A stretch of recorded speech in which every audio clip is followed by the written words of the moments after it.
Well, you joined me this morning in Dewsbury at Crow's Nest Park, one of the classic car events that I've seen done in the past but never actually attended, so I'm quite keen to come to this one.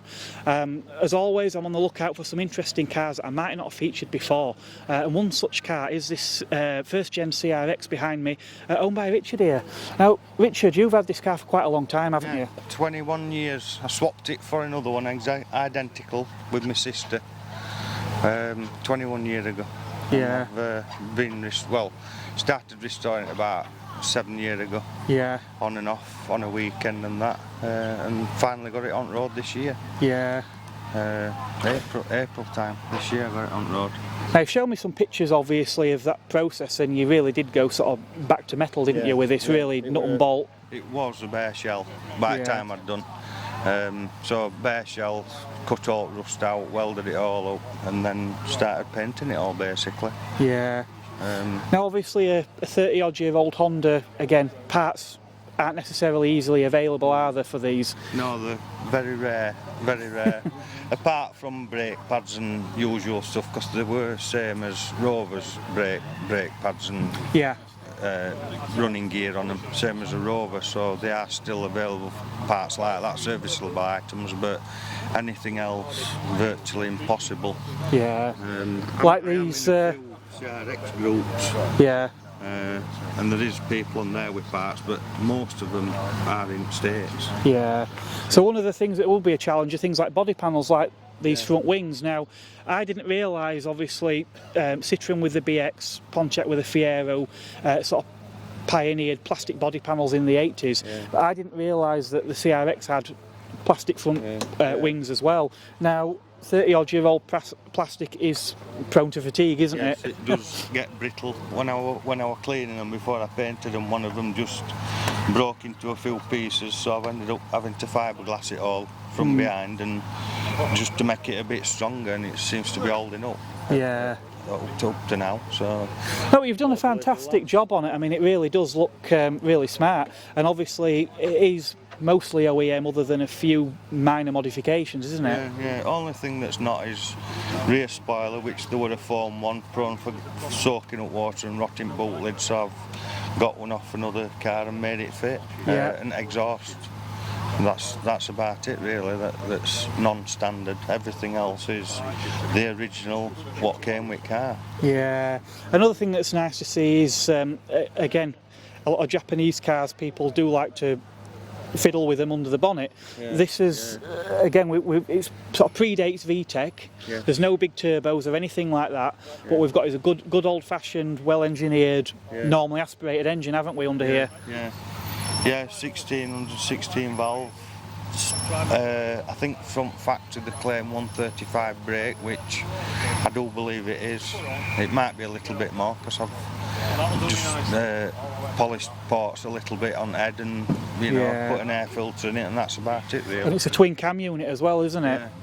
It's twin cam, 16 valve. So so for the 1980s, it's a pretty impressive specification. It surprises a lot at modern cars when you pull up at some lights and that. It does surprise quite a few of them off at mark. The thing is, today 130 odd horsepower doesn't sound a lot, but in a car that weighs not much over 800 kilos, it'll do 1 mile an hour per horsepower.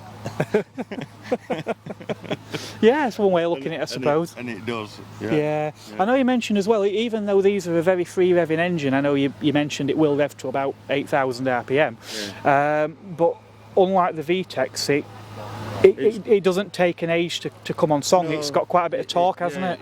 It's got torque more or less all the way through, whereas a VTEC you have to wind them up to about 5-6 before they start to really go, but this one, it's got it all the way through, from get-go really. It's still quick. Fantastic. Well, it's certainly nice to see one here today. I can't remember the last time I saw one of these. Now, there are a lot of other great cars here to go and have a look at, but before we do move on, Richard, CRX, what does that stand for? Civic Renaissance Experiment. which I found out this year or last year.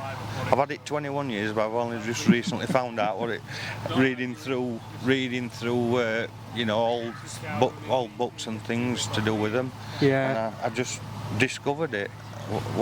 Where it all came from. Yeah. Really. Yeah. And something I've just found out this morning. So every day is a school day. Right. Thank you very much, Richard, and we'll crack on and have a look at some more cars. Yeah. Thank you. Thank you.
It's very rare that I get to feature custom cars on this channel, but Chris here has brought something very unique.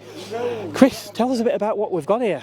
Right, originally it started as a 1930 Morris Minor. Don't know how long it went as a Morris Minor, but I think sometime in the 70s, so I've been told, it was converted to a hot rod.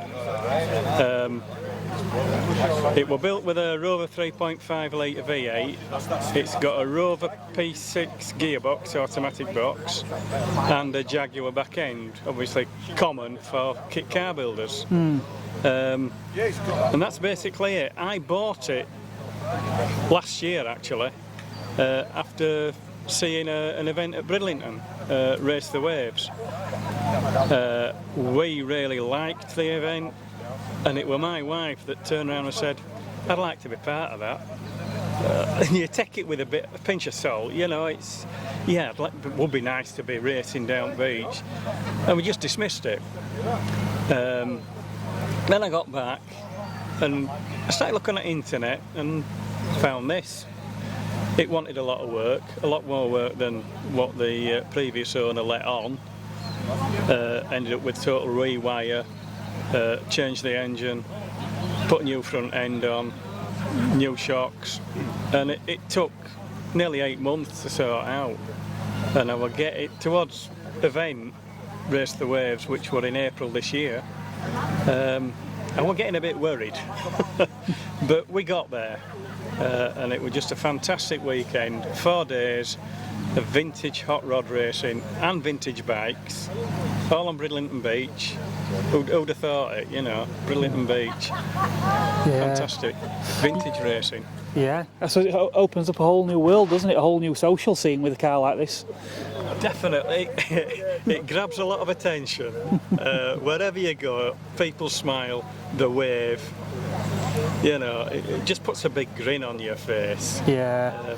I must admit, when you said Morris Minor, I'm thinking I can't see anything that resembles Morris Minor in here. But yeah, obviously that Rover V8. I mean, I suppose it's done in the style of the American hot rods, but in America they would have probably used a Ford engine or something, wouldn't they? Yeah, well, actually, this is a replica of a Ford T hot rod, Oh, okay. which were made around 1927. So the car's been made into a hot rod version of a 1927 car, and obviously not with that engine. Yeah. But the Americans put, I don't know, whatever, probably Ford V8s in. Yeah. You know, big 5.7 litre V8s. Yeah. But the Rover V8 there is perfectly adequate for this car. Yeah. Yeah. You don't want to go fast in it on the road. Yeah. It does not handle, it does not steer, it does not stop. But it's a lot of fun. Yeah, I suppose a tenuous link as well, really, you could say it might be a Rover V8, but it is actually a Buick derived, it's an American derived engine anyway, isn't it? Absolutely, they're dead right. The Rover V8, what a Buick design. Yeah, And it was intended for a boat, wasn't it, initially? No, it was for a car.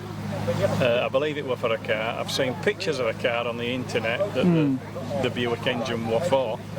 I can't tell you, I can't remember the name of the car, or year, but it was definitely a car that Buick designed this engine for. Yeah. And it's just a good, reliable lump. So successful, put in so many cars. I mean, there's probably, I don't know, 6 or 7 cars around here that's... Well, yeah, a couple of Rovers over there. That have got the V8 in. One straight across, a red one, yeah. Yeah, and obviously no end of kits have used it as well, haven't they? Oh, kit cars, specialist sport cars, you know, you only have to look at TVR. Yeah. Loads of car manufacturers took the Rover V8, Land Rover, Lotus. yeah. Yeah. It's just and so easy to get parts for. Yeah. I built this particular engine to put in a Series 1 80-inch Land Rover. All right. On a shortened Range Rover chassis with a 2-inch lift. It was going to be my dream project. I like Series 1 Land Rovers, I like coil suspension, I like the V8s, and that we're going to combine everything. But this came along halfway through build and I had to get rid of it. Yeah. This was so much more important. Race the Waves it just took over everything. Yeah. Me and my wife took turns to race it down beach. She was driving it as well. She was scared. She'd never driven it before until she got onto the beach. Oh, right. So, you know, she was nervous, but she did it. She was so proud of her. Well, that's another great event that that so far has passed me by. So who knows? Maybe next time I see you, Chris, maybe it'll be Race the Waves next year. Which is in May, 11th and 12th, Saturday and Sunday of May 2024. Excellent. Well, that's great. Well, thank you very much. You're very welcome. Thank you.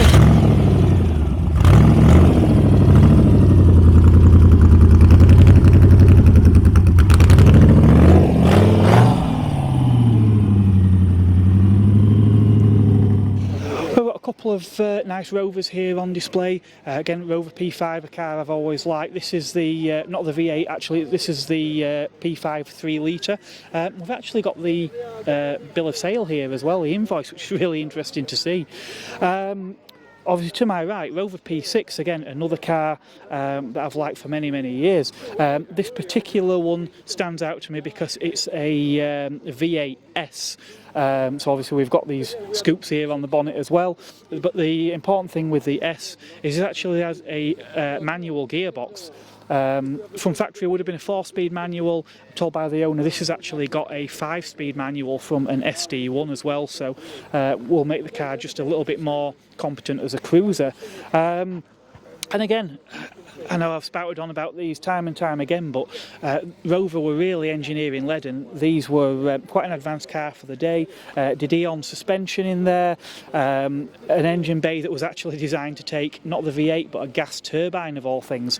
Also, all the body panels are bolt-on as well. I'm told the roof is a bolt-on, the front wings I know for sure are bolt-on, and I've noticed even the rear wings, everything is bolted on, so you could literally unbolt all these panels, remove them and replace them.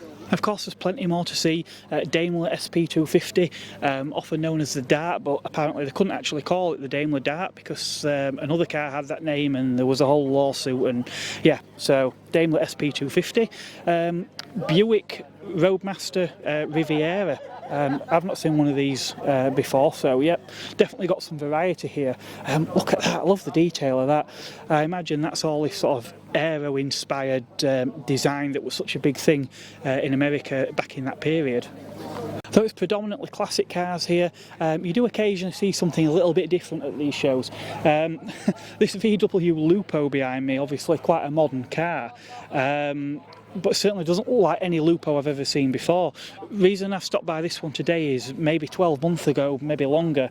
I was out middle of the week one day, pulled into a car park somewhere and saw this car, took a picture, posted it on social media, and it got quite a reaction. The thing with cars like this is there's always some interesting little detail that you could probably have looked at it 10 times before and missed. One of the things in there that's quite interesting is a gear lever handle, and it actually looks quite a lot like a handle from a katana, a Japanese sword. So yeah, really fascinating. Yeah, quite surprised to see that one here today, and just wanted to drop a quick shot into the video. Got a very nice selection of cars here today from the Yorkshire Rover Club. Got a Rover 10 down the bottom there, a really nice selection of Rover P5s, both well, P5, P5B, in both saloon and coupe bodies as well. I'm a huge fan of those cars. Sadly never owned one, but yeah, really classy car. There's also a Rover P4 100 over there, another car that I wasn't all that familiar with, but having sat in one last year, I quite like them as well. Another P6 3.5 litre V8. Again, always nice to see some of those cars here. A vehicle I actually did spot at another show recently, but didn't really get to go into any detail, was this pickup truck owned by Paul.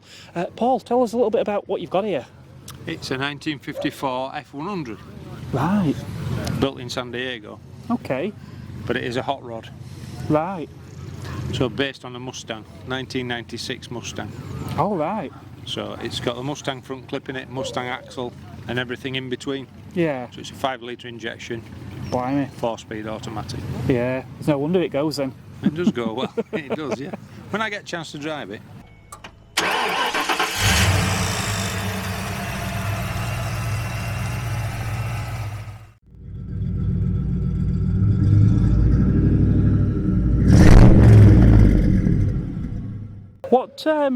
So what would have been in this originally then? It would have had a straight 6 3-speed manual gearbox in it. Oh right. Back in the day, yeah. Yeah. Bear in mind it's what, 66-year-old, is it? 67-year-old? Yeah. But again, like a lot of American vehicles, it would have had enough capacity under the bonnet that it would have trundled along quite happily all day. And oh yeah, you just drive along, get it into top, and off you go, you know. And it'd have that much torque, it'd just keep going. But of course, it wouldn't have had any power steering or power brakes or anything like that then. No.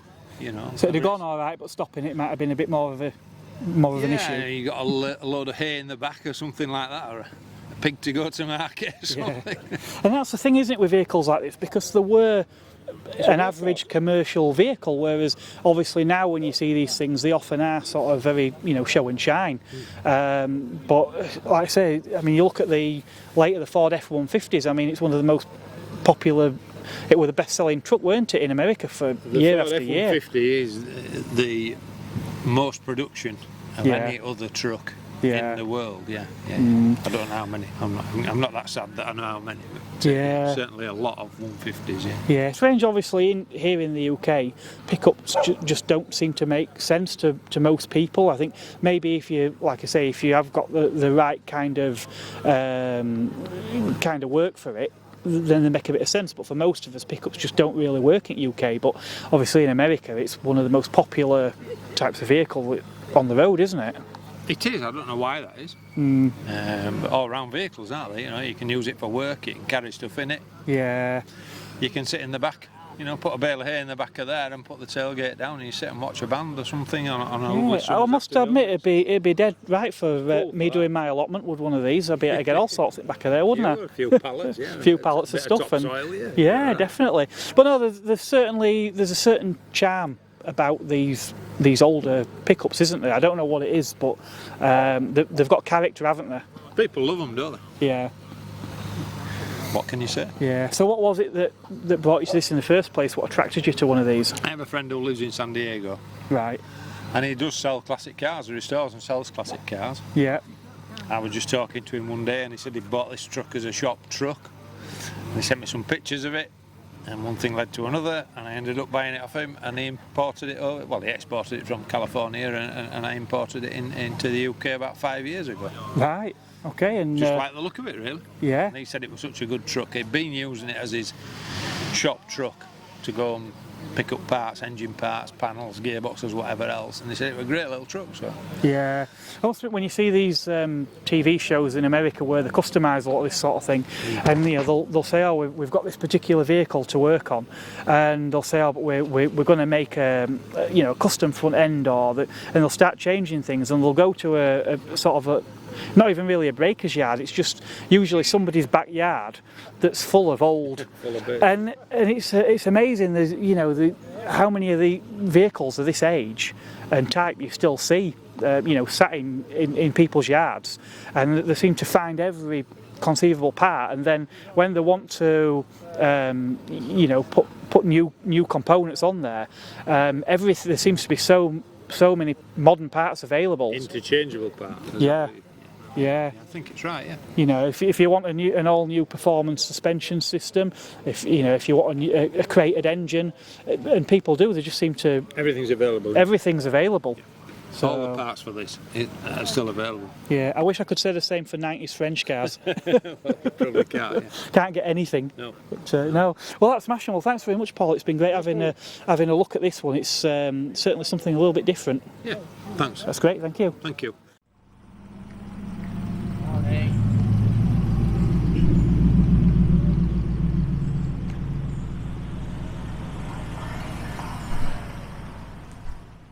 We've had quite a few Morris Minors here today. These are probably one of the most popular classic cars in the UK, and a great starter classic as well. There's plenty of them about. They're not ridiculously expensive, although like most cars they have gone up in value a little bit in recent years. We've actually got another club here today, the Barnsley branch of the Morris Minor Owners Club. Minor Traveller there. Minor Saloon, I had a chat with the owner of this one. They've had this car about 17, 18 years, I think, and have just done little bits just to keep the car going and keep it usable, which is great. These were an everyday car for many people back in their day, and there was always intended to be used as such, and it's great to see that people still bring these cars out. Weather's not been great here today. We've had quite a lot of rain, but yeah, they haven't fretted about bringing these cars out at all. The club, by the way, I'm told has been established since 1988, and there is a website. I'm going to have a look when I've edited the video if I can find some links to any of the clubs I've seen here today. I'll pop the links down in the video description for you. Here in the north of England, I don't tend to see very many Renaults at classic car shows, which is a shame really for an enthusiast like myself. But we do have one such car here, a Renault 4. This is quite a late one, a GTL, so it's got the 1108cc engine in this, which from memory I think that might have actually been the largest engine that the 4's actually got. Obviously still retain that hockey stick gear lever that comes out with the dashboard, which was actually carried over into the very sort of first year of production of the Renault 5, and which was subsequently then changed quite early on in Renault 5 production. This particular car here has actually got the Brian Whiteside dealer sticker in the back. Anyone who's sort of in the Renault community will probably know Brian Whiteside anyway. Quite a collection of classic Renaults, and he's heavily involved with the Renault Classic Car Club. Actually, I am going to leave some links in this video description as well to both the Renault Classic Car Club and the Renault Owners Club. Both have got Facebook pages and dedicated websites. I'm actually a fully paid up member of both of those clubs, so if you like your classic Renaults, do check those out. But yeah, these 4s were fascinating cars. Renault used to do film reels of these to promote the cars back in the day, like crossing Africa and places. Really rugged. Just like the Renault 16, we've got a front mid-mounted engine with the gearbox actually set in front of the engine. We've also got a rather unique quirk to Renaults, a few Renaults of this era, where the wheelbase is actually shorter on one side of the car than on the other, and the reason for that being you actually sort of had your pivot quite offset, and then a really long suspension arm, so one set in front of the other one. And the upshot of that is you get loads of suspension travel on these. Yeah, fascinating cars, really are starting to gain popularity, much like the two CVs from Citroën. So we really are being spoilt here today. A car that I've seen often in sort of books and on video, but not really actually seen in the metal, is a Bristol. This particular Bristol is owned by David. Now, David, tell me a little bit about what model this one is. This is a 406. They made the 406 from 58 to 61. Okay. This was made late 59, registered January 60. Oh, right, okay. So quite a short production run for this model then. Yes, yes, about 175. Right. And it's got some quite interesting features, so I'm told unique to this model is these side repeaters. That's right. So obviously these were done like that in the factory, Yes. and it was only on this particular model, I understand. That's right, only on the 406. The 407, which is identical body to that, they didn't have those. Yeah. Just tried it for this one model. Yeah. Now I know with Bristols they're often referred to as one of the finest cars ever built. Now the Bristols I remember sort of in the 1990s that were on sale at the time actually looked quite old-fashioned, didn't they, for that era. I must admit this 1960s body is far more striking, and obviously in period probably looked very contemporary, didn't it? But what really I've noticed really sort of makes a difference with the Bristol, what elevates it above other cars, is what we've got on the inside. That interior is fabulous. It is, yes, yes. And it's been looked after. I don't know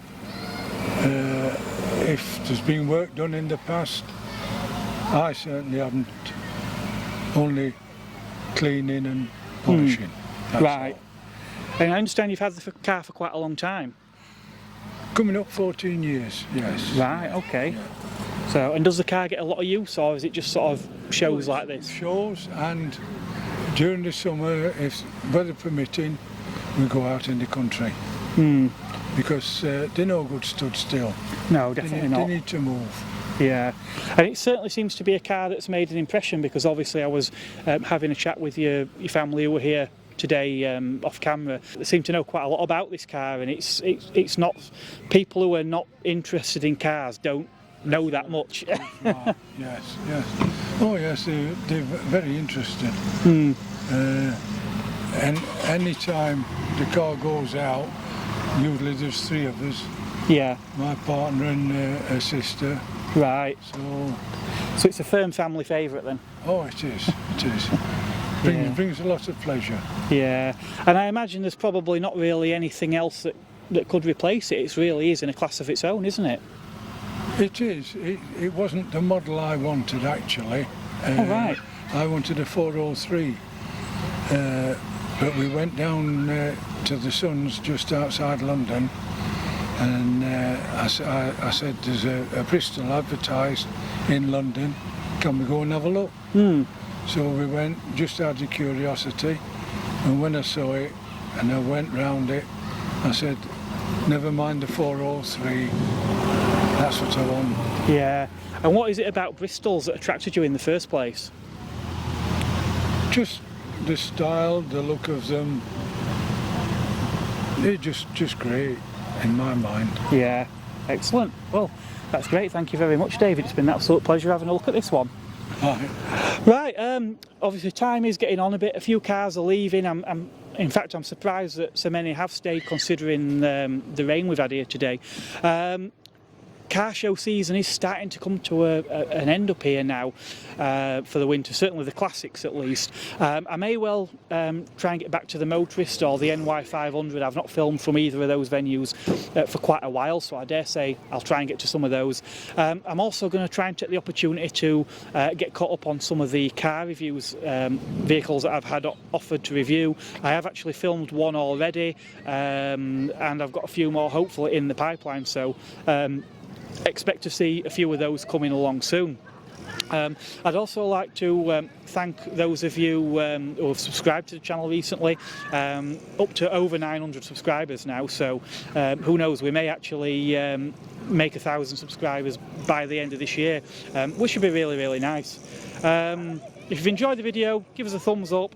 As always, comments down below. I love reading through all your comments. It's a bit of a one-way thing is YouTube. Obviously you can see me on your smartphone or on your telly or whatever device you're watching this on, but the only way I get to know if you're enjoying the vehicle, enjoying the shows and the vehicles on here, is by your comments. So please do drop me something in the comments, and I always try and get back to people where I can. Right, I will catch you on the next video. Thank you very much for watching, and it's goodbye from me.